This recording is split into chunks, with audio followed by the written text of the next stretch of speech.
All right, here's the deal, Nick, on this game. There wasn't a lot riding on it. That's a thing that we all have to keep in mind. The difference between maybe going to Cincinnati and maybe going to Buffalo is pretty minuscule in the grand scheme of things. Am I right? No, I totally agree. I mean, look, you go to Cincy, you're dealing with the best quarterback and wide receiver pair in the game right now. Or if you go to Buffalo, you try to bring that same game back from a couple weeks ago when we absolutely went in there and roughed them up. I mean, I'd rather go back to Buffalo, 100%. Yeah, and if in order to win the AFC East, it required the Jets to win. So I put that thought out of my head right at the beginning of the game. And then when the Jets were keeping it close, I promise you, had they won that game and the Patriots lost, you would not have heard from me again. I was going to take an assumed identity. I was going to just go roam the countryside. No one would ever have known that I existed ever. I would have erased myself from the I don't world. think so. I don't think so because I could just follow your blog trail. Damn it. You're telling me. Well, I didn't have a plan for it. I just said, please, I will weirdly be happy if Buffalo just opens up a big lead so I don't have to decide how I'm going to face the world with the Patriots losing after getting help from the Jets. But here's the other thing is, yeah, they didn't play their best game for reasons we'll get into with our guest. But Miami is a bizarre place to play. I think we talked about it last week. There's some like kind of weird triangle. Yeah, exactly. Some temporal anomaly takes place. So I think the Bermuda Triangle, is near Miami. I think one of the corners might it's close to. Sorry, that explains a lot because I was thinking, erosion, getting closer to the mainland. Okay, there you go. So even if it was offshore, Miami gets closer to that inexplicable climate change. Yeah, that three-sided anomaly that exists that has a million World War II fighters at the bottom of it that will never be seen again. And I was saying maybe that stadium, whatever it's called, Joe Hard Rock Pro Life Stadium. It's had 50 different names, but I think it's built on a cemetery, like the neighborhood in Poltergeist, or whatever strange things always happen there. Walt Disney is buried under there. Yeah, that last game, the last play of the game, that ridiculous attempt to run a hook and ladder play 98 yards, it is a perfect funhouse mirror reflection of the American Miami from a few years ago, where that game was put away. And the Dolphins run the hook and ladder goal. Yeah, with Gronk trying to chase down a wide receiver when he's running like he's wearing a walking boot or whatever. Yeah. So you just learn to accept that strange shit is going to go down when you play at Miami. And this was a prime example. Patriots just doing dumb things, making errors that they have no business making and that we thought would have been cleaned up months ago. But that's who they are. They're capable of doing anything on a field, playing great against the best teams, playing terrible against bad teams, and, putting together a complete game against really bad teams like the Jets or Jacksonville. We don't know. We don't know what's going to happen next week, but we got a great guest to have on to sort it all out. The first former Patriot we've ever had on this show. And he's a guy who's, talked to him a lot at training camp. He's always gone out of his way to be good to me. He's an analyst on NESN, and not just a former Patriot, but a member of the 3-Ring Club. Really happy to have Patriots linebacker, champion, insider, Matt Chatham. So we had a great show with him. Went long. Like I said, I always say we're going to go 30 minutes, but this is why I don't run a pizza shop, because I can't do anything in 30 minutes or less. So, Nick, why don't we roll tape? Yeah, Matt Chatham, I'm going to start with the rare for me pop culture reference. We're coming off the holidays, and right now I feel like the beginning of a Charlie Brown Christmas, which Nick Fasoli will probably think like my kids that it's baby boomer garbage, and you're right, but it's my reference. And where it's Christmas time, and Charlie opens the show by telling Linus, I should feel really good. I like all the stuff about Christmas, but I'm depressed. And he's like, of all the Charlie Browns in the world, you're the Charlie Brown. It's like, how can you be so bummed out right now? And he sends him to Lucy, the psychiatrist, which is why you're on here. You're here because you're as good at X's and O's as anybody in this market, but also I need somebody to talk some sense to us and remind us that the Pats are 10-7 and they're in the playoffs, and this was unthinkable a year ago. But so why, Linus, am I so depressed? It's understandable, Jerry. I see where you're coming from. Even as the analyst, who you kind of have to try to separate that from the player who played here for years. I have some reticence. I have some hesitancy, I guess, here with how the Pats have been playing. I think it's well documented that they've been inconsistent. And I think the best thing you have going for you, sort of to talk you off the Charlie Brown thing, would be that you're playing a bunch of other teams that are doing the same damn thing. And honestly, that's probably the best thing you got going. I mean, even the Bills a week ago really scuttled with the Jets team that we saw the Patriots absolutely annihilate. So, I mean, I have a hard time getting too upset in my bubble and forgetting about all the other bubbles out there that are having their own issues. And I think really that's what this tournament's about, sort of independent of the Patriots. It's about a lot of teams that have put a lot of stinkers out there, have peaked at certain moments just enough so to put themselves slightly ahead. But at any given moment, I mean, anyone in this tournament could be anyone on the AFC side. I mean, that's really where my focus generally is. But I don't feel, over my skis comfortable with anyone. I mean, are you ready right now, if you're out there in Nashville, to just say we're gonna stroll right through this thing? Or Kansas City, good Lord. I mean, right. Kansas City's got to win on the docket without Aaron Rodgers playing quarterback in a 6-point win. I mean, this is really a year in the NFL where everyone's okay, pretty good, and the Pats are right there with them. That's an outstanding point. Like I'm already starting on the road to recovery here, and I don't mean to be super dramatic. It's right. Just that it's those things that we've probably took for granted at some point about how this team finishes games in particular. Like I'll stick with that as my focus for now. We can move on to other things, but Miami starts on their own 25. There's 2 minutes and 53 seconds left. They have no timeouts. They squandered them. The Patriots have 3 timeouts plus the 2-minute warning. They need 3 to tie. And that is like such a scenario that we've seen 1,000 times where you go, it's to a moral certainty they're going to tie this game at least, if not win it. And they get the ball back with 3 seconds left on their 2. Yeah. And we've seen a lot of games this year where they just couldn't make a stop when they needed to, in spite of the fact they've got the number 2 scoring defense, number 2 defense in yards all year long. What do you make of this weird, like, end of games failure on their part? Yeah, I think the Indianapolis game, Jared, is another one to look at. It's exactly the same story. It was odd. You will recall earlier in that game, they were just walked down the field on, I believe it was either the first or second drive, just boom, boom, boom, boom, boom, right down the field and scored. And you're like, good Lord, is this going to be one of those days for the defense? And then they put together a mid-game, from sort of that late-ish first quarter all the way up until late in the fourth, where they played actually excellent defense. Yeah. But it gets forgotten because they got the ball back again with that chance to stop them. Believe the drive started with like 208 net yards given on the day. Like, whoa, you've actually played really well, even though you've given up a punt block for a score and you had a bad interception, a couple of them, I believe, by Mac. But they didn't get a stop, right? So people recall the big Jonathan Taylor, one play drive or one play run there for 67 yards and go, indicative of the whole day. Well, it wasn't. It was indicative of a drive at the beginning and a drive at the end, the one that's sort of driving you nuts.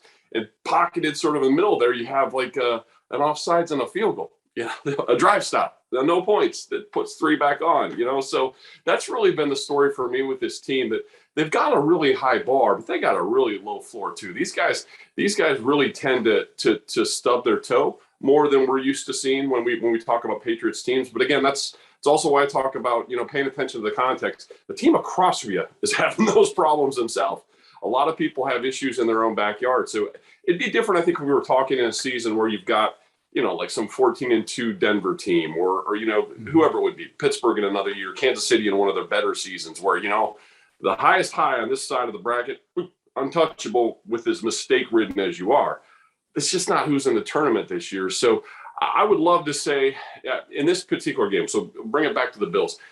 With the Bills, they have the people in the formula, and I think the personnel to put together a much, much better game plan than they did the last time they faced the Bills here.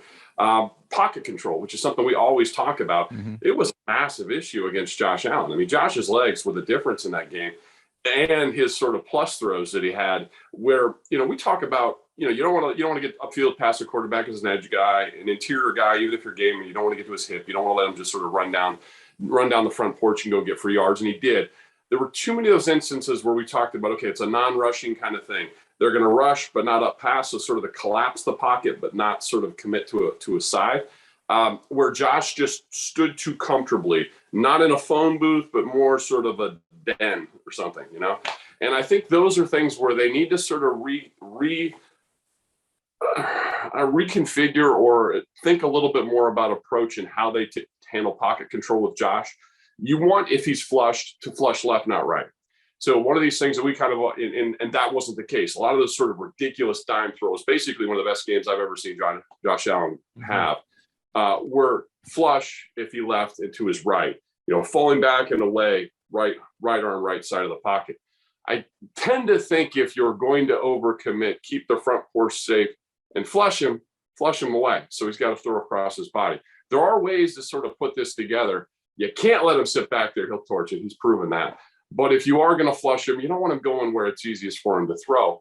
And I don't think they want to sit in coverages that require the slot cornerback to cover Isaiah McKenzie from the yard or from the numbers to the far sideline. Right. Because that's just untenable for any defensive back. So there are ways to change coverages. There's ways to change rush approach to play those guys much better. And that would be the one thing I would say from if you're looking for a bright side of this thing with Coach Belichick, he's way smarter than me on this stuff. And they'll look at what they saw and go, yeah, we can't do that. So you just always have to remember with football that it's chess, right? You had 10 options going into the game. The one you picked may not have been the best. They're flexible enough to do something different. They may choose a better game plan and approach and execute a little better this time. But that little thing in the back of my head that we both sort of alluded to is, are they going to get a holding no on first down that's going to put them at first and 20? Are they going to undo a drive stop somehow? Are they going to screw something up on special teams that undoes some other good work? And that's really kind of the resume right now. So it's understandable to be concerned about, how it'll play out. When you mentioned the pocket control thing, I saw where you had tweeted that out prior to the Buffalo game. And I'm pretty sure I stole that as my own, just so you know. But I only steal from the best. I'm like, Amy Schumer or Carlos Mencia. Like, I take other people's material, make it on my own, and don't give you credit. But I felt they were going to do the same thing with Tua this past weekend, and at least two that I can remember, just killer scrambles from him. And there might have been that I just a part of repressed memories or whatever. So there's a few times this year where that's been the game plan going in. All right, don't get too far upfield on this guy. Keep him in the pocket. Don't worry about the sacks. And each time it didn't work. So is that something that they just don't have the personnel for, or is it more, well, it's hard to keep a quarterback in a pocket in this NFL and those guys are talented or whatever. Is it possible they can contain Allen the way they've tried these last, 2 weeks? Yeah, they definitely can. I would look at the rush approach against Tua as one that was less concerned about him doing what he did, right? And I think if you're going to, the way I think for fans to look at it at home is if when you see it, and it sucks because we got to watch it from broadcast from sideways, but if you see nothing in the low left part of your screen, a low linebacker, we call them rats, or a hole player or something along those lines, if you don't either see that or a fronting rusher, and we mean by that is just a defensive lineman who's on the inside who doesn't quick run to the outside of the guard's shoulders, that kind of rush plan, like if you're rushing hard into those B gaps up the field, you can do it if you have that hole player there. If you don't leave the hole player gone, somebody's got to front the pocket, and that they've got to be quick enough and fast enough to turn and retrace and catch a guy like Josh or Tua. They didn't approach Tua in the way you would approach Josh, and they got burnt by it. So the one thing I would say is for those sort of low spy body types that do it best, I think on their roster, Duggar, having him back will be huge. The effect of the hand, whether or not it's, heavily casted or something like that and still able to tackle, I guess will be something we find out. Jamie Collins, to me, is one of your best covered ground space guys out there in that low part, and wasn't always in that role. So sometimes when you saw like Kyle Van Noy, who's excellent at 50 things that are asked of him, but I think he may not be the best option to chase down Tua and or Josh. One guy they didn't have against Josh a couple times ago, I believe that was a COVID game for Dietrich Wise. And I put Dietrich in that category of long. He's the one power forward body that they have on the roster, long and thin, like your Chandler Jones or Willie McGinnis types. The reason those guys are super important when you're facing, especially a 6'5", 6'6" guy like Josh, who kind of back foot hits, and when he decides to go, I mean, he's one of the quickest first 3-4 stride guys. And it's like almost like a 400 runner as opposed to a 40-yard dash or 100 guy. He gets down and hits those sort of openings in 4-man rushes, especially quickly. If you have that secondary guy, we theorized if it was Duggar or either Jamie, you got somebody that can match foot speed with him. Okay, I mean, Josh is still really high level, but it's also helpful if your retrace guys, the defensive linemen that are rushing, can sort of walk back down the pocket and catch him. Think of a difference of yesteryear, like a Malcolm Brown. Malcolm is stubbier, not going to be able to reach as long, it doesn't cover as much ground and not as quick. Like a Godchow is built more that way. So those bigger guys, you kind of want to use less of them if you're in that mode of chasing that dude down. But having Dietrich is helpful because you're not going to get necessarily a bunch of sacks for you, but he helps sort of show that he can sort of Spider-Man a little more ground and prevent those things from happening. I actually think they do have the personnel for it, but it just often, I don't know, as I turn the TV on or when we're at the games here at home, which approach they're going to choose, and usually which they choose kind of tips their hand a little bit about which they're prioritizing. Well, here's a guy's name didn't just come up, but he had a quietly a very good game against Buffalo. They gave him credit for 6 pressures, like 5 hurries and a hit or something, but it's Christian Barmore. And as you and I are talking here, we don't know what his injury status is. He seems to have dodged a bullet. The MRI, I guess, was clean, they said. Let's say he's healthy. Is that a factor in this game? Because for all the times he got into Allen's face, you wouldn't have known it because Allen just kept making throw after throw after bloody throw with people right in his grill. So is Barmore a guy we can turn our hopes to? Yeah, I mean, it's worrisome just because of the nature of the injury. I think the news that we've seen thus far, Jerry, is basically that he avoided the big bomb, right? He's not going to be looking at an offseason of rehab. We're not going to be having conversations, at least as it appears right now, about whether or not he'll be ready for camp or week 1 or things like that. And then he may even have a chance to tape it up, brace it up kind of thing at go. When it's sort of like one of those pieces that's given to us to let us know that the worst possible scenario didn't happen, but to what extent is he going to be able to help you? Because explosiveness and pocket busting is really that dude's thing. You almost sort of send him in there as sort of this little Tasmanian devil, not little, but big Tasmanian devil, kind of blows up the inside, make the quarterback run from that area, and then the retrace gets around him. But if he's not able to do that, we're looking at different body types. Carl Davis is more of a plugger, but real powerful. He can knock him back, but he's not going to play to the edge like Barmore can, of edge of an interior blocker. Who are the other guys that could provide something comparable on the inside? It could be Hightower. I know we're talking about a different body type here, but if you remember back to I think it was more the Jacksonville game, and we're out here obviously presuming High's back, but if you feel like you have issues with personnel in the down and distance that lets you do this, with just straight up pocket busting bigs, they like to sometimes put their bigger linebackers. I mean, High's a 270 guy, and stand them over the guards or center and do those little cross games with him. That's another way to sort of, with a different body type, kind of create the same issue. If you do that, you just basically have to get there another way. Obviously, the threat, though, is, well, if they hand it and then they're, hand it off, run some sort of draw read portion right back at you, you got linebackers being blocked by 310-pound guards. So it is sort of a tick for tat kind of thing. Now, that's a long-winded way to say you're better with Barmore. You're better with Barmore, more flexibility. And we don't know, even if you do have them, if you have full Barmore, I guess.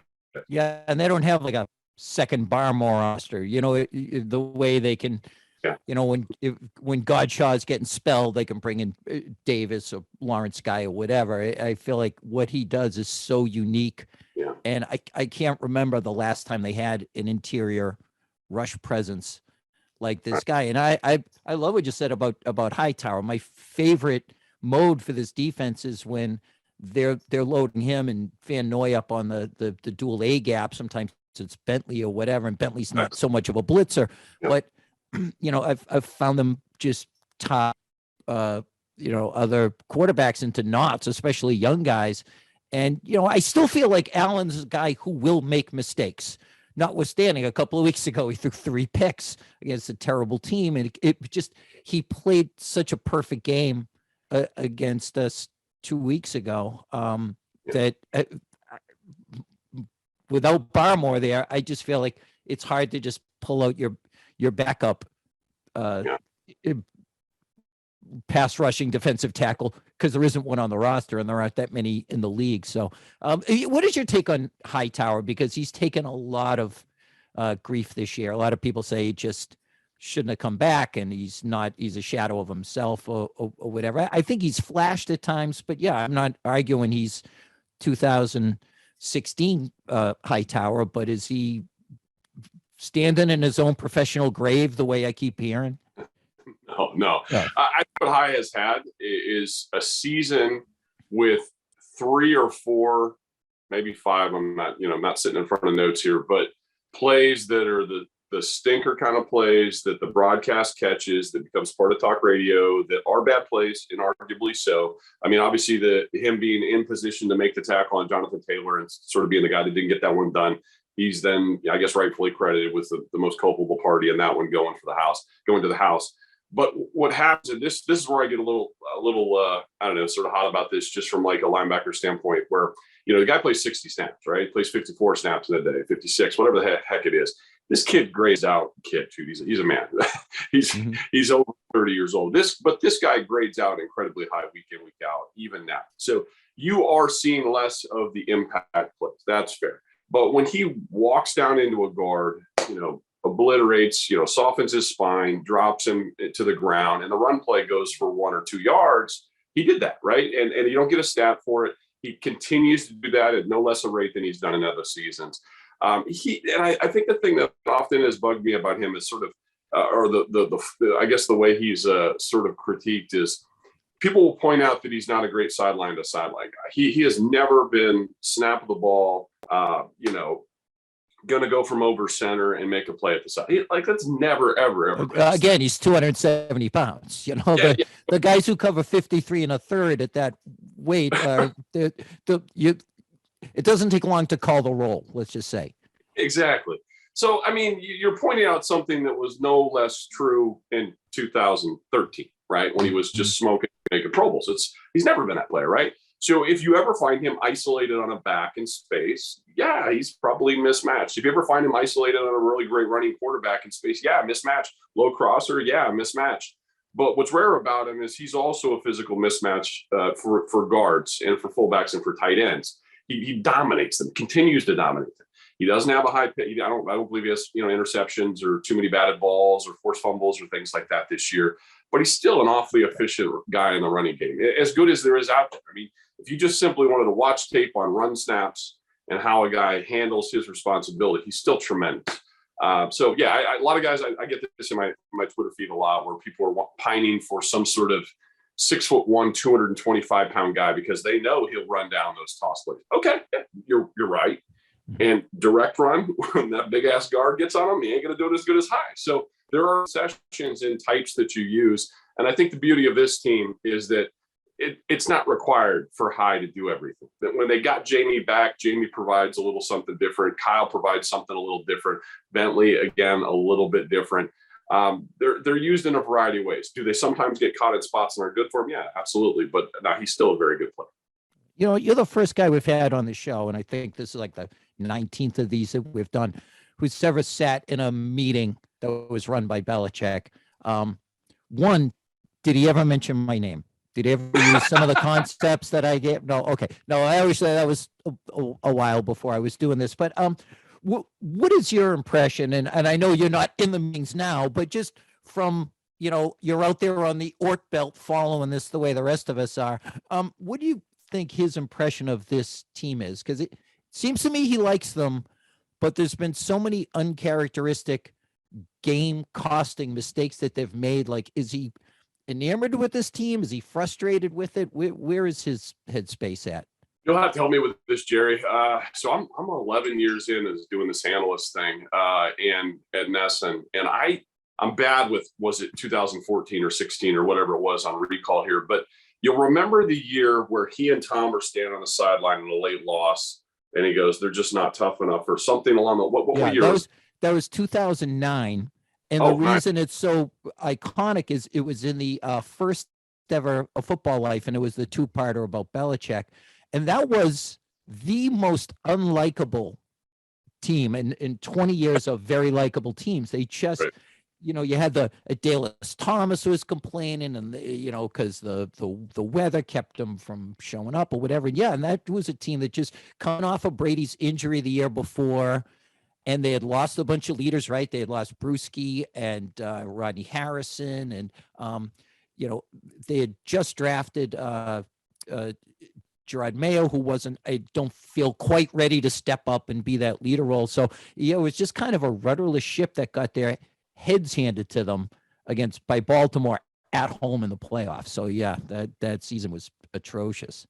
So I use that reference just to say that, you know, I know the stuff that grates on Bill the most, the stuff he hammers on, you know, the most. And it's, you know, you hit the red zone and you get a procedure penalty, right? You know, the taking a stop off the board and making him redo it and get points, like the Indy game, you know, the weird one last week where Lawrence Guy is the center, and you know, you lose a punt there. So you take a stoppage and then turn it into points. But the thing I think that's distinct from those two is the guys that are sometimes having these issues, like Shaq Mason's had some procedure penalties on, you know, on things that have restarted. These are all rocks of the program. They're now not smart football players. They always have been. These are some of the best leaders they have. It's now not some sort of, do they have a coaching issue? Are they not getting through? It's the same guys sending a message to them. It's the same guys generally receive them. But these are usually your people that don't have those flubs, and for some reason now they've had a lot of them. But it's not as if you have one guy who has 8.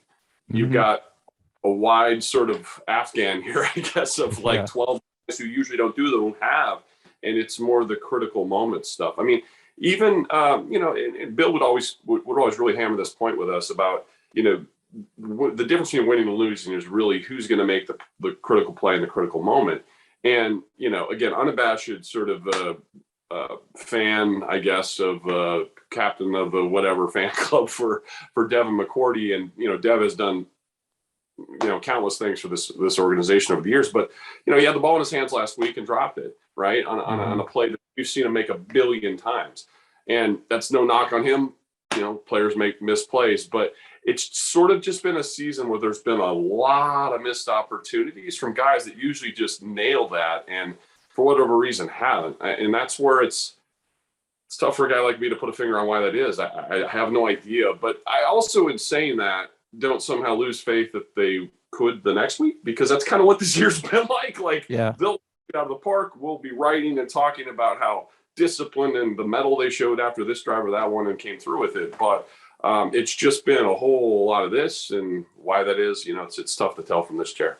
Yeah. And that's the part of the weirdness of the frustration, the just kind of general non-specific frustration is just what you said. Like, the guys that aren't chronic error repeaters. On the contrary, you know, Lawrence Guy has been just a beast in this team. He's been, you know, a leader. He's worked his ass off. And you see that replay again, and not that they showed it a lot, but you slow it down and you can see Matt Judon is telling him, you got to move. You're covering the center. And it's like, what kind of an unforced error was that? And all it did was keep a drive alive after they'd finally made a stop. And, you know, and the McCourty thing, but I mean, a couple of weeks earlier, JC Jackson drops one. All right. So what do you do with that? Do you sit there and yell, JC Jackson has terrible hands? So he's got the best hands of maybe any cornerback I've ever seen on this team. So exactly. But at this point, it's a seems to be a feature of this team, not a bug. And I guess I'll take comfort in what you said, that every team in the league pretty much is doing these dumbass plays that's cost them games against weaker opponents.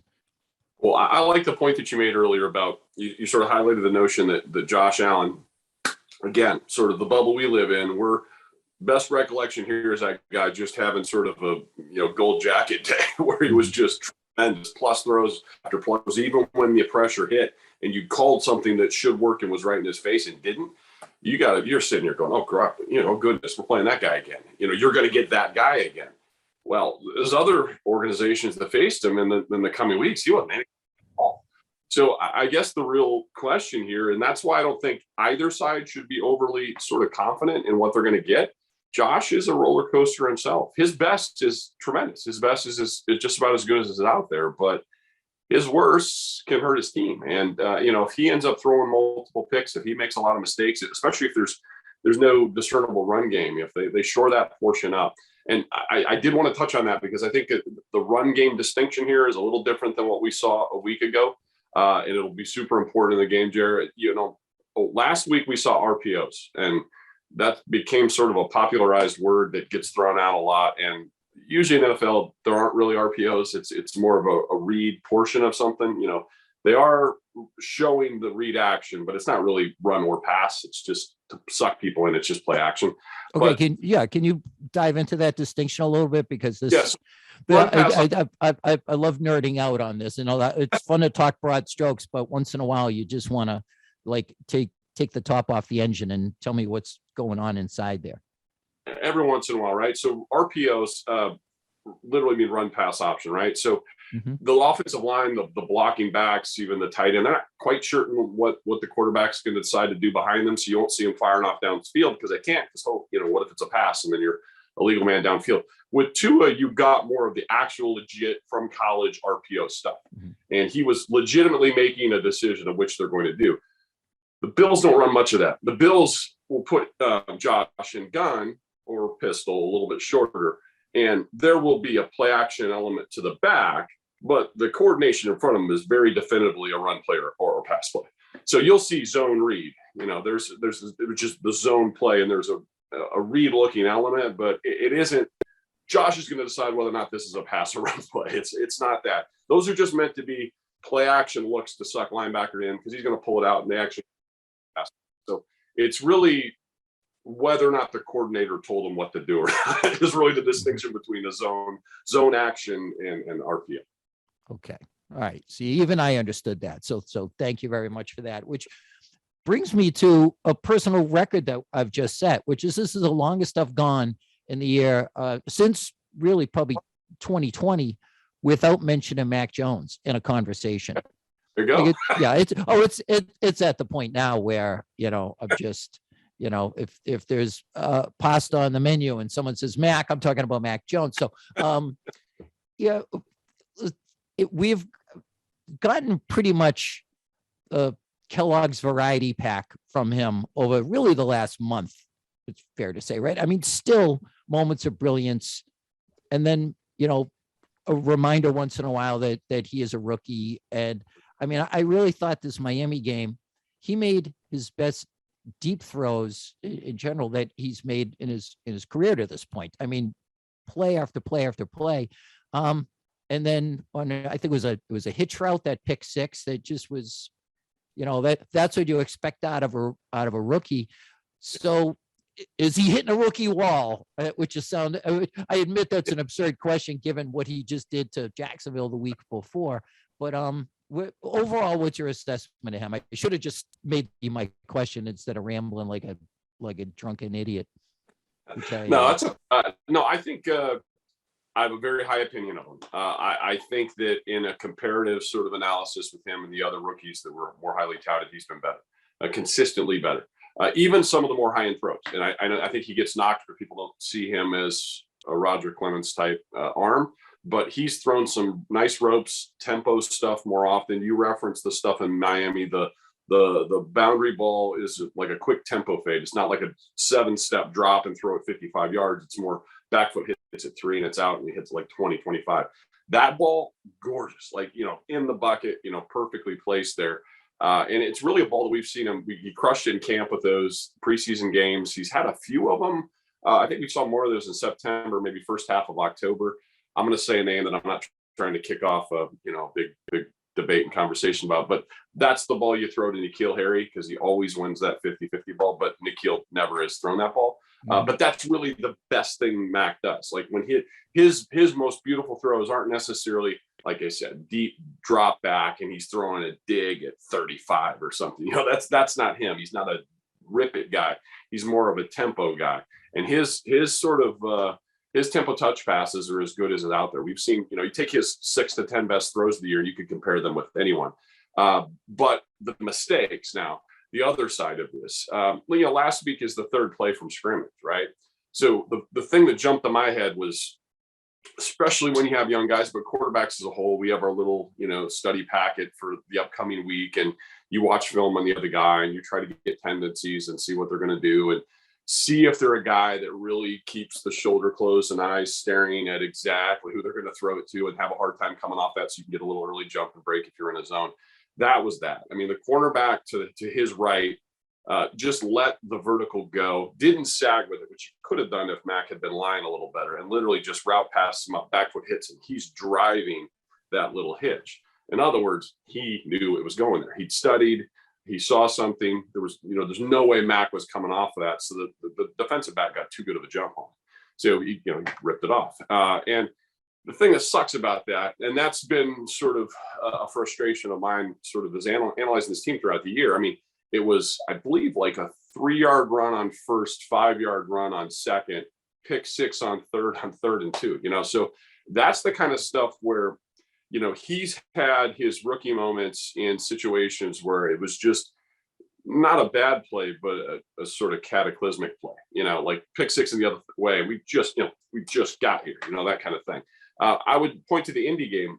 They had some nice momentum built up. You get back from halftime, make your adjustments, and he throws an out route on a third down that, again, I think they were 30-yard, 3rd and 2, something like that, like very makeable. The running game has been very effective for the day. And you're throwing an outside the numbers out route, again, back to the boundary, and it's, intercepted just when you had the momentum going, kind of thing. Also in that same game, you have the interception, I believe it was to Darius Leonard, I think, when he in the red zone, which I still think is his only red zone pick of the year, right? Yeah, but it's just sort of the mistakes in the worst possible time, and even when he's got other things going excellently, like things were moving, he's going in the right direction. It's sort of the bonehead thing at bad times. So that makes him not distinct from the other rookies. So that's something that there'd be no reason to have a concern about. I mean, Josh Allen's the best example. He has so many of those from his rookie season. Difficult to even keep track of them. So it just kind of is what it is, and you're rolling with that. I think just a fair from 10,000 view of this team, if they're built to be ahead and they really don't weather bad plays are one thing, 3 and outs that you maybe missed on a couple things you should have got, even a sequence of 3rd and outs, a couple of them in a row, 2, 3 in a row. Those are pockets in games you don't want. But, a block punt that goes for 6, a pick 6 that goes the other way, an interception that you've thrown down in their red zone when you've already moved the ball 70 yards. Those are the things like, so much good work sort of undone by a bonehead play. So I think that's the thing they struggle with. They haven't been forcing turnovers a ton lately. And those are kind of the ways you come back yourself. Like, okay, you got a couple knocks, but you got back a couple knocks. They've been more on sort of the little slower tilt there with the way of getting the ball off the other side. So if they're not ahead, which they need to be, because this is a bloody your nose, bludgeon you with personnel groups and just go run up 170, 180 yards. And then Mac just goes to work with play action, and he's tremendous at that. But if they play themselves out with a really bad defensive series to start, a negative play offensively, this isn't a team that's going to go spread and play 3 quarters against you and expect to have much success. And in these slow starts, one of the upsides I think that we can all feel good about is that I've yet to see Jones just collapse. Right. After a bad throw. I mean, early on when he threw a pick 6, to Diggs from Dallas. Well, which puts him in good company with a lot of people who throw a lot of picks to Diggs, and responds with a 75-yarder to Kendrick Bourne on the very next play. And yeah, I've found like he can take a punch. After the picks to the Colts, he put on 3 straight scoring drives. And, we saw it this past week. It wasn't enough. And, again, the defense couldn't get them the ball back at the end of a game. But in general, I've yet to see him where I really said, oh, my God, this guy's a rookie. I mean, a play here or there, but not stretches where you say this moment's too big for him. And Miami blitzed the hell out of him. I think they're the second most blitzing team in the league, and he's been the second most blitzed quarterback in the league. They rolled pockets. He made throws on the run. That one that he ran to his left and hit the nice touch pass to Hunter Henry, like that was something we were hearing he couldn't possibly do when he was coming out of Alabama. So if they need him to win the game Saturday night, is he capable of? See, I just don't, that phrase I get uncomfortable with, because if we're talking multi-score deficits and you have no run component at all because you're too worried about time, that's something that invites mistakes. And like with the young guy, like you just don't want to put him in that position. It's not that he's not capable. He could, but do you want to be there? No. So I think this team is really, when they're effective, when they're committed, when they've sort of picked the right approach, and a lot of that has to do with 3rd and short conversions, not going drop back and missing a 3rd and 2, not throwing a fade to a running back and not getting off the field. When they stay ahead of the count, these guys are tremendous. I mean, the running game here can be as effective as anyone's out there. They need that because that's when Mac really starts to cook. You don't want to be in a situation, and I think this is relevant to your sort of idea of blitz percentages and all that. You don't want to be in a situation, and this is the steadiness in this part has really helped them, I think, for the last couple of months, even in bad weeks. They've had continuity with the offensive line. And that's going to be this week's biggest story. Is Isaiah Wynn going to be going with that ankle or not? And they made the in-game change to Justin Herron at left. And the only thing I kept thinking, again, I didn't travel last week. I was in Miami. I was up here at Nesson. So, I don't know, if they ever had the thought of flipping Trent Brown to left, because he's played a lot of left in his career. But if the notion was he could do that, but we haven't had practice reps with it, let's not make the wild in-game change. Same with Mike Owinu. Mike could play left tackle. Mike could pop to right and then send Trent back to left. There's a lot of different sort of gymnastics there that they could do. But if the thought was, we haven't practiced that, Justin at least gets back up left tackle. So we're not going to just give up a sack where a guy gets his legs tangled because he's not as ambidextrous and didn't get the week of work to do it. I think that's what makes this week kind of fun, because now you get a practice week. And I think offensive line configuration will be telling into whether or not teams are going to be willing to blitz. Mike Owinu, if he's at left or if he's at right, wherever the hell he is, maybe right tackle, and if they're willing to put Trent there at left, if they don't have Isaiah, those aren't guys that need to be chipped for. Those aren't guys that the backs got to stick with them, or they got to keep in Jonnu Smith for an extra protector or anything like that. Those two guys have proven, as long as they're comfortable with the week of work, they can sit out there by themselves. And if you do that, you can check release a back. It gives you a lot more flexibility. You show for 2 series that this is our new combination and it is stable as hell. And that's no longer a concern. You back them off. And I think that becomes a non-issue. But you got to prove that you can do it. And so it'll take a couple series to do that.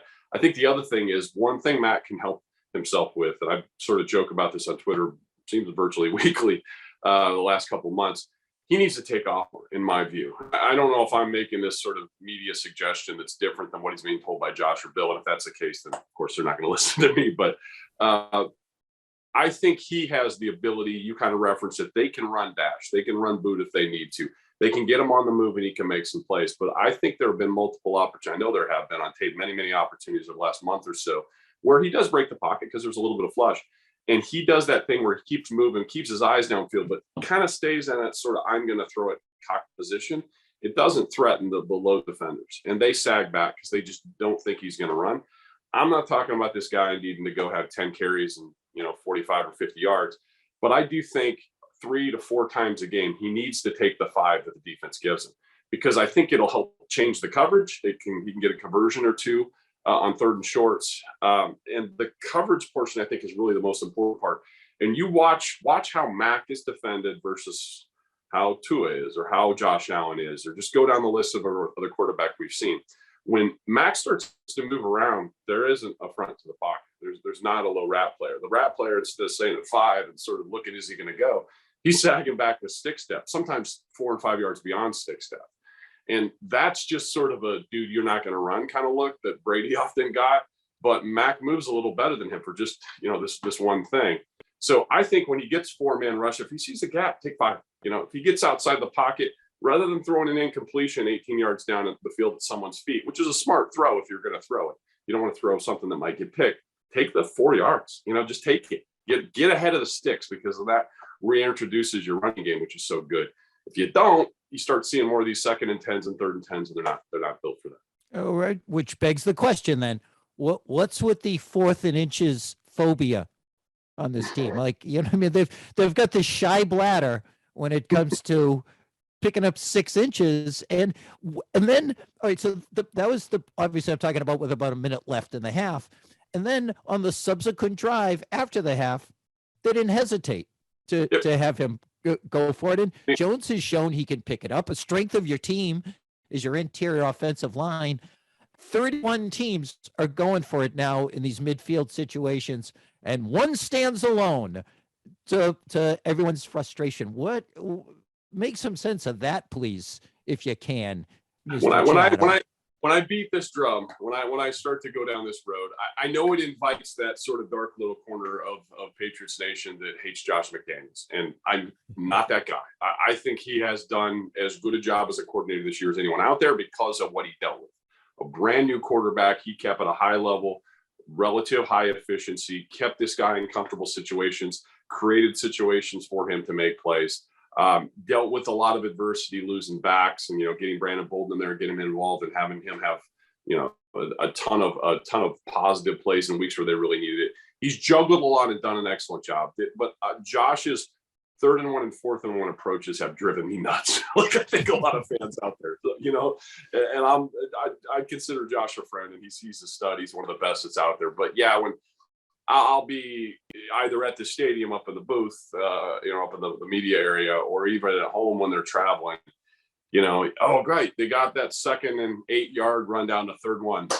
Okay, here we go. And then they walk to the line and they're done. And I'm leaving the room. I don't even know or want to know what they're about to do, but it isn't going to be their strength in my, it's just his little quirk. And I'm a proponent of quarterback sneaks. I think from my perspective of being on the short yardage goal line units in the NFL, and just knowing how hard, even if we know it's coming, if you want to fall forward with a big human and you're really big guard to guard, you're going to get it. And we've seen it over and over. The failure rate on sneaks, that when it's just 6. I mean, I'm not talking about sneaking on a full yard or 2, but when you've gotten yourself tucked up against it, especially if you're in 4-down territory where you want to try that on 3rd and out. If you actually did stop me, good luck trying me the next time. That's something they don't do enough of, and I think is sort of candy to be taken that's left on the table there a little bit. Side note before Nick chimes in here, the 2013 season, I was working the Patriots pre and post game show on your competing station, and the job was reading tweets, following social media. And just to show that this like weird corner of Patriots Nation that hates McDaniels is nothing new. So then I remember reading a tweet from a grandmother I know saying that she hoped that Josh McDaniels kills himself. That was whatever 8 years ago. He's still on the job and still thriving. So yeah, I guess it's the nature of the job, no matter who you are. I'm sure Charlie Weiss caught hell when you were with the team or whatever. We don't remember it, but Bill O'Brien certainly got his share. But yeah, it's not for the faint of heart. Nick, what's going on, buddy? Hey guys. So Matt, I have a ever going on question for every guest that we have on, and that is, what are your thoughts on Jonnu Smith? So I my thoughts on Jonu was, as an analyst in another market, watching him play in Tennessee, seeing how he was used, having an incredibly high opinion of him. And I think, like a lot of fans, we haven't got to see him used that way, or you'll see the one game plan play early where they try a little sweep to him, or they try some sort of maybe short screen, or you can tell it's sort of the purposeful play to Jonu thing. And he gets 4. He gets 6, but you don't necessarily have the explosive play that we saw with him have more in Tennessee. And I guess the thing that has had me a little bit, again, this is sort of a question for Josh. If, I'll love to maybe ask him over a beer sometime kind of thing, but maybe it was just a media creation, but I don't think that it was unreasonable for us to think when they gave that amount of money to him and Hunter Henry that they were going to use him that much. But I don't think Jonu deserves a ton of criticism for performance, because he's performing in the role he's given. So it's not as if this guy's going out and having 8 target games and catching 2 balls and missing blocks. He's not being targeted, right? He's not being used in a role. So you can't expect the guy to catch a pass that's not thrown. That's my old, N'Keal Harry line. But I think with Jonu, he's been asked to do what he's been asked to do, and he's done it well. I actually advocated really heavily for this on my little Monday morning tweet storm the other day. I would love to see in this game, because they haven't used it much, more 12 personnel, because we're going to get stupid Buffalo weather here this weekend. And I love symmetry. This comes from formation symmetry in front of me. This comes from, playing. Most of my career was as an outside linebacker, but I a handful of seasons I had to play off the ball inside. And one of the things that is really, really difficult is you're in the box at Mike or Will, and both surfaces left and right of you are the same, right? So you've got big Owinu at one side and big Trent at the other. So you're like, oh shit, okay. There's not like a tell of which way is the strong side and which way is going. And then you've got next to both of them, Hunter and Jonu, and whatever mix you want to do. Oh, there's not like a lean side for this is going to be the play action side where I have to, get to my coverage quicker. Symmetry is hard because the run surface could be either, the play action pass side could be either. I don't think we've seen enough of that. Now, it's not as if the other choices they've made haven't worked, because it's been a pretty efficient offense, but I think that's something that's in their holster that they haven't used enough of. We haven't seen a 10 target net game out of the 2 tight ends. I mean, I don't even remember. Maybe there was 1 or 2 of those in September, but by and large, where maybe Jonu would get 3 or 4 or 6, but most weeks not. And most weeks he's asked to block, and he's an excellent blocker. And him just blocking and blocking and blocking will frustrate fans, because that's not targets, and targets are where people rationalize money. But with Henry, I would love to see a game where you flood inside the numbers. That's generally when these cold ass games happen. It's gonna be shitty out there. It's gonna be tough to throw the ball, deep comebacks. It's gonna be tough to really work anything wide. Back to the middle of the field, both tight ends opposite one another. When you put them together, it kind of tells you where it's going, unless you leak one out the other side and send them the other direction. But I like the idea of, hey, it's gonna be tough to get, to hit the Myers ball 25 yards outside the numbers today.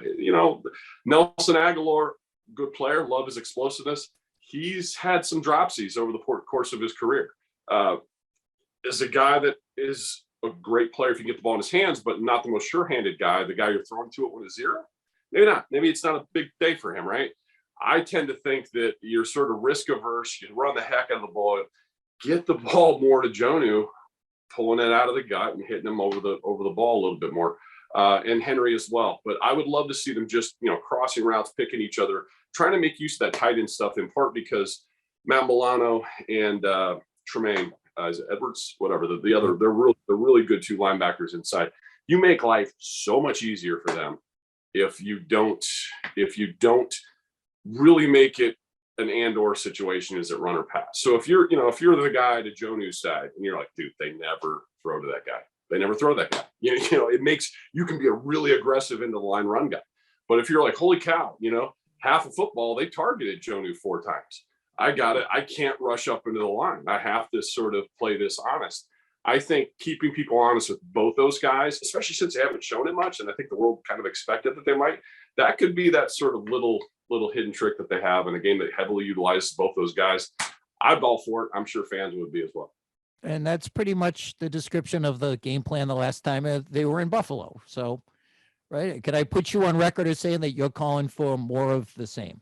Like maybe not 3 pass attempts, but Right. go big, Yep. take the weather out of the game and then just keep playing bully ball until they force you to stop. For sure. And you can actually throw a lot. And I think that's always one of the biggest misconceptions. Tornadoes aside, right? I mean, 60-mile-an-hour wind gusts aside. But you can get in big formations and pick the hell out of people with crossing stuff. You can get in big and still throw the heck out of the ball. Because really, it's not just because you've gone big doesn't mean you have to run a big play. What you're doing is inducing the other side to put a group on the field. And what's supposed to be the benefit of your big is you got 2 athletic tight ends and pretty good blocking wide receivers and great backs that can catch out of the backfield. So induce them into some sort of goal line look. Even though you've got athletic guys that can get out of the pattern and still do stuff. So yes, bully ball, but you'll see more legitimate, I think, play action and sort of work in the and/or concepts just because it's going to be cold. I think the winds that I've seen, I know it's early, 7 to 12 mile an hour stuff, so nothing too terrible and no precipitation. So I'm over here waiting for the big Jonah day. It would be great to see. I'm not just, Me too.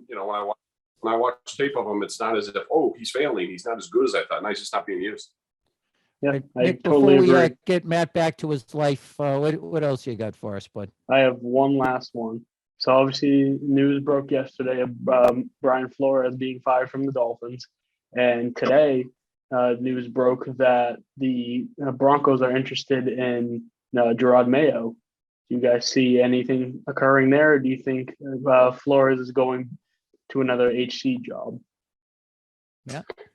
Yeah, I think because this happened so quickly, what I would say, Nick, is anyone who thought they knew the landscape of who was available, it just got rewritten yesterday when Brian became available, because there were a lot of league circle people who have been quietly very happy or impressed, I guess, of what Brian was doing down there, because even in his 4 or 5 win season, that's a team when a lot of other hands could have been an 0-16 kind of thing, So he wasn't working with a lot, still got a lot out of it, was highly respected, and is not, for people who like to sort of do the punching bag thing for Belichick tree type guys.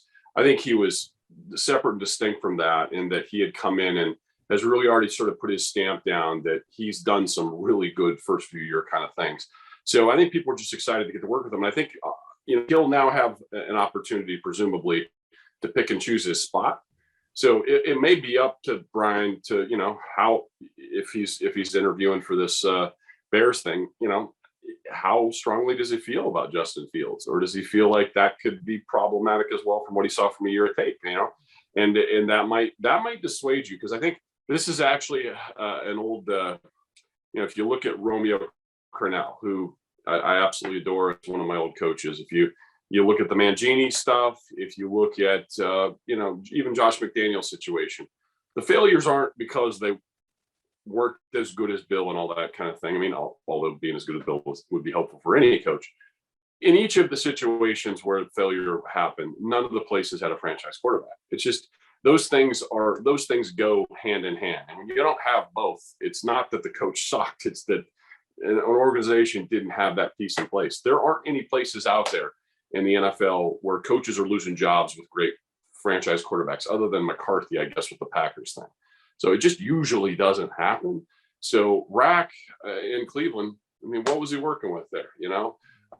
You can really sort of go down the line. Josh, now granted, Josh is a part of that problem in Denver because he was part of choosing Tebow.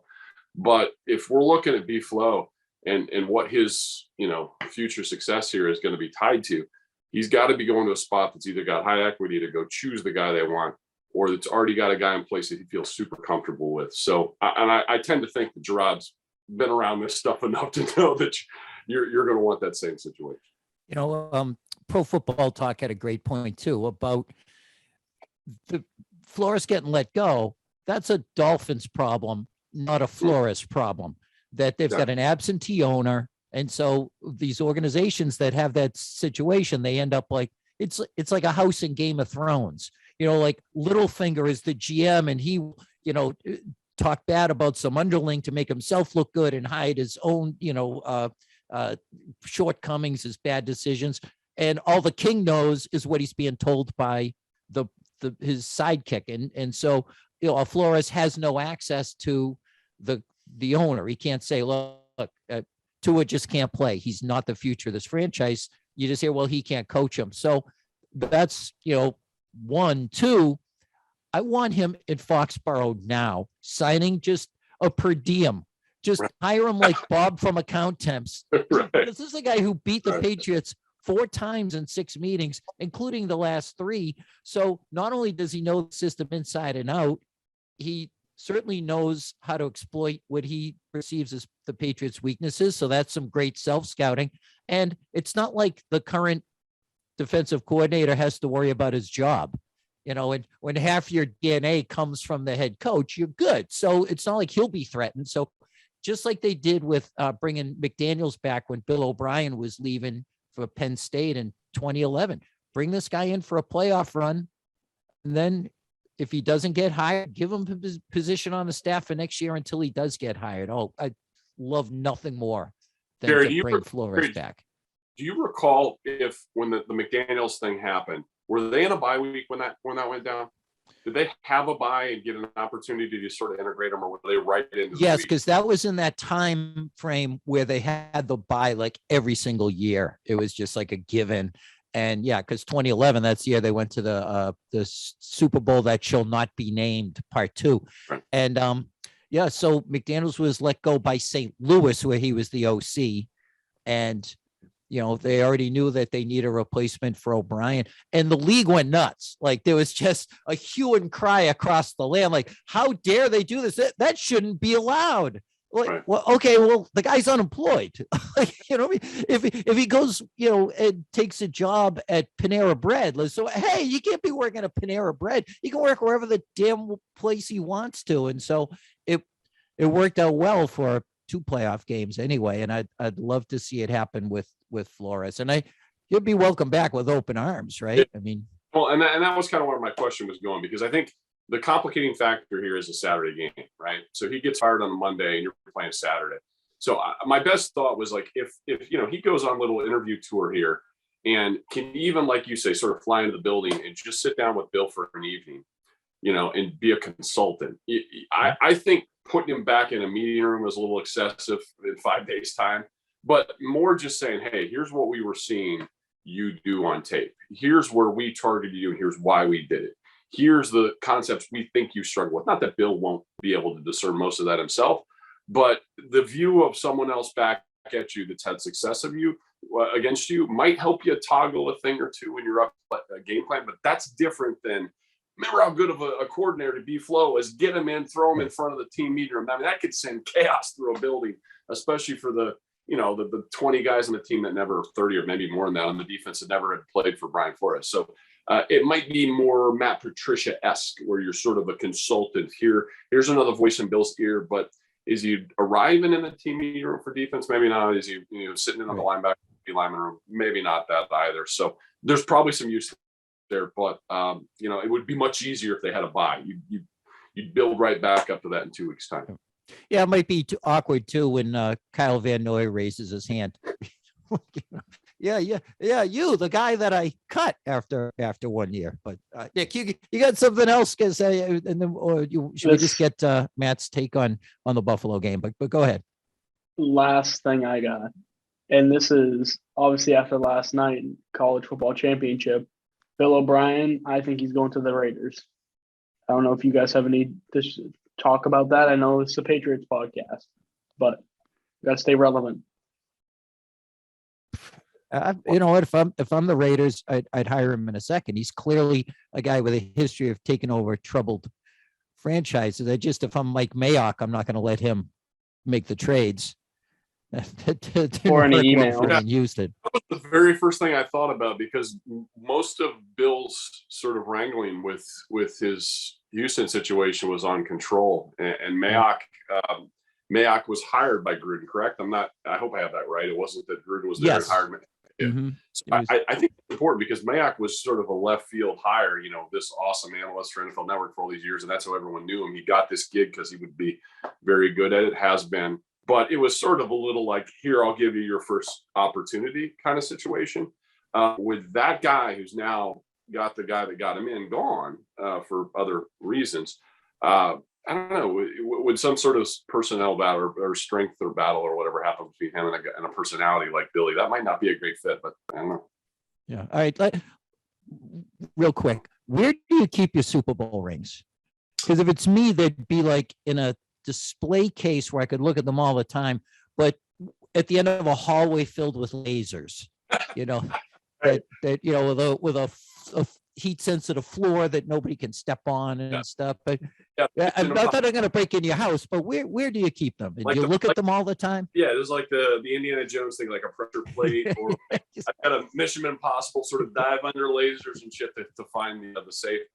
I'm not going to say where they are, but I mean, I put them in different places over the years. One of the things that's tough is I try to have one around for the occasional appearance or thing that we got to go to where they want us to have them with us. The thing that's gotten tricky is I've moved around enough over the last, 20 plus years. I'm in a home now here that I shouldn't be moving for a while, but remembering, and this is not meant to make light of CTE or if I've got memory issues or not, but remembering sort of safe codes has always been a weird thing with me. And that's, like they're often kept in those kinds of things. And I'm really weird about putting a safe code into a phone. I don't want to do that. Right. I don't like a piece of paper. I'd rather commit it to memory, but I've had safes in businesses I've owned where that had a different code and it's the exact same safe manufacturer. So the two of them look the same and I can't fucking remember which one it is. And you don't go back to get the ring for 3 or 4 years and you go into it for the first time and you're like, oh shit. And then I call my wife, I'm like, do you remember? Did you put it somewhere? Where's that damn thing? So it could be where when asked to bring my ring, I've got a 100-pound safe under my right arm. It's in there, I swear. I've got 3 of them, I swear. All right. Well, your secret dies with us, but your next safe code, it's Jerry with a J. So that I can get in there too and look at it. Listen, man, I'm not going to ask you for your prediction for this reason. Every morning I'm at the gym. You're on one of the screens up there, and I know that they're going to ask you, your employers who actually keep the lights on for you are going to want yours. So I like the game plan you came up with and just kind of go big, pound the rock. And I assume we'll later in the week get what you actually, what you think the score is going to be. But you've really helped me alleviate a lot of the frustration and the negativity, man. I really appreciate you being so generous with your time. Well, thanks for having me. And I think one of the biggest things I go into this is I become sort of fan guy now. I mean, the analysis gets out of the way by the time we turn into Saturday, and you're hoping that they show up. But I think this is one of those years where if you're defeatist about it, if you've convinced yourself they won't, a lot of evidence that they might. But if you convince yourself they will, there's a lot of evidence they might not. So it's really kind of one of those years. So I don't think that, you kind of just at some point dive into all the fun stuff of the week and get it built up to what might happen. And then you just got to sit and, enjoy it as a fan and hope they play well. But there's a possibility they won't. There's a possibility they will. And the thing that will suck is if they throw out a dog, there'll be that corner again. They go, they've been doing this all year. But if they put together the nice game plan, they perform, just like we saw. And they're that kind of team where I think both sides would probably be right in either scenario. And win or lose, you'll be breaking some of the plays down on Twitter as you want to do. And that's appointment viewing for me. What's your handle so that people can check that stuff out? At Chatham 58 is me on Twitter, and we'll be on Nesson. We'll do our Nesson pregame chat before the game. You find that on Nesson.com. I'll be tweeting it out like crazy, so you can find your link there with Zach Cox and Dakota Randall. And then I'm always on Nesson pre and post game and all that stuff. Right, and I always look forward to talking to you at training camp, and maybe once again, like we did before before the dark times in the long ago, we bumped into each other. Our families were having dinner at the Eagle Brook, I think it was. And Eagle Brook, yeah. It was a nice. I'm a Yoko. I'm a Rentham guy, so it's all Eagle Brook or. Well, I'm not going to ramble off one because I'll piss off one of the owners for not mentioning. Yeah, exactly. And then they're not paying us. Yeah, unless they sponsor this podcast. Well, listen, you've been great. Really appreciate it, Matt, and good luck to the Pats. All right, Jerry. So we're going obviously out of the Miami game, which was not what we wanted. And now we are looking at the 6th seed, and we're going to what? Back to Miami, back to Buffalo. Back to Buffalo. And I imagine there's some despondent people on the voicemail, but we are here not just to talk Patriots or answer questions or hear their thoughts, but to be life coaches, to give romantic advice, which we've done in the past, like whatever we can do to improve the lives of people who listen to this podcast. So do we have people in crisis? Anyone who needs us to talk them down? Yeah, we have 2. So here's caller number 1. What's up, Jerry and the Do Your Pod crew? It's your boy Mello from the 30 Rows Up podcast. Huge Patriots fan. Disappointed from the outcome yesterday against Miami, but very excited against for the Bills game. I'm going, thankfully, and actually gonna be on the 30th row, just like my podcast. So excited for it. It's supposed to be cold. It's supposed to be snowing. I think Bill is gonna have the biggest coaching matchup difference. That'll be the biggest difference in the game. And if Mac Jones throws 15 times, we run the ball 30 with Ramondre if he's healthy, and Harris, who's a little hobbled. I think we go into Buffalo. We shock the world. Go Pats. Peace. All right, I like the spirit. Yep, he's going to represent. He said the 30th row.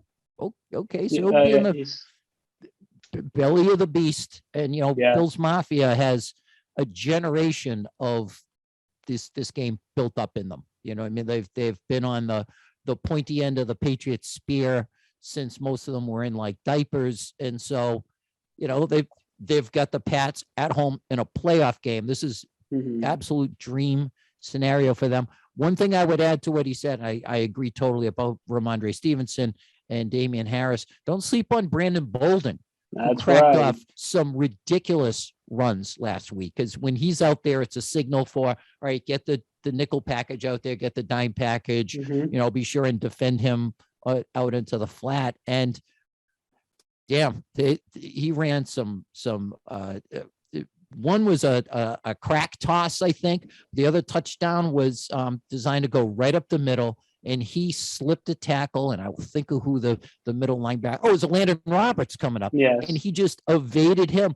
And that was all Bolden. I mean, he got a nice block from Jakob Johnson, but broke it outside and followed his blocking, and it was phenomenal. So yeah, I'm all about that. I think we discussed with Matt Chatham, we're all about a run first offense this week, and then we need to let Jones take advantage. We got to go heavy, like Matt said. We got to go back to 12-man offense. Yeah, I like what he said, like 15 passes. I don't need 3. Yeah. 15, 20, like if it's working, keep going to it, but it's going to work based off of the ground game, and just defy the Bills to stop them at their worst. Exactly. All right. So now we got our second guy, our always caller favorite, Steve from Weymouth. Hey guys, Steve from Weymouth here. Don't really want to talk about the Dolphins game. Obviously, we didn't play our best football, but we all know when we go down to Miami in December, it doesn't normally turn out well. Weather machine didn't come with us, but maybe it'll be easier to get it to Buffalo. I don't know. Anyways, my point. I think that Patriots are only going to go as far as Mac Jones can take us. We got a great defense. We got Bill, but we need Mac. He is a rookie, and I understand that, and that's great.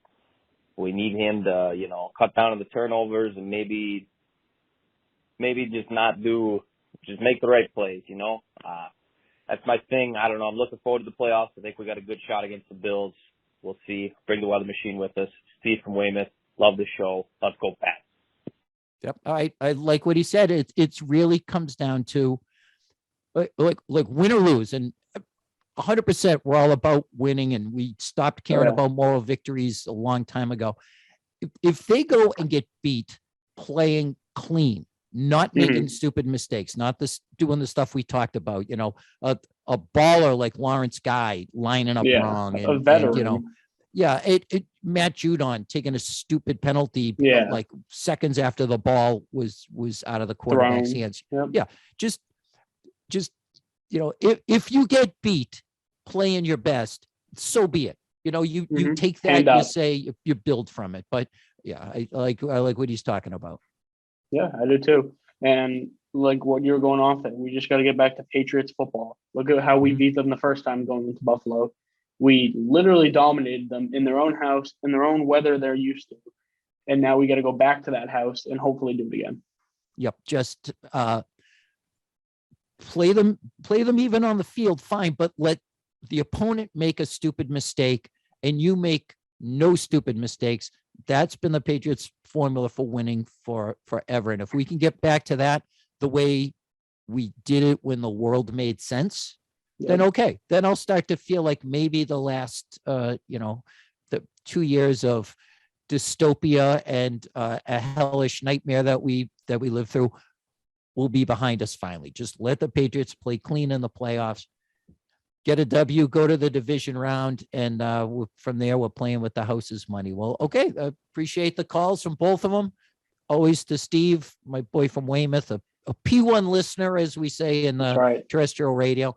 Well, Nick, another great job by you. Really appreciate it. Again, thanks to everyone for listening, and we'll be back next week to talk about the wild card game and hopefully preview the divisional opponent.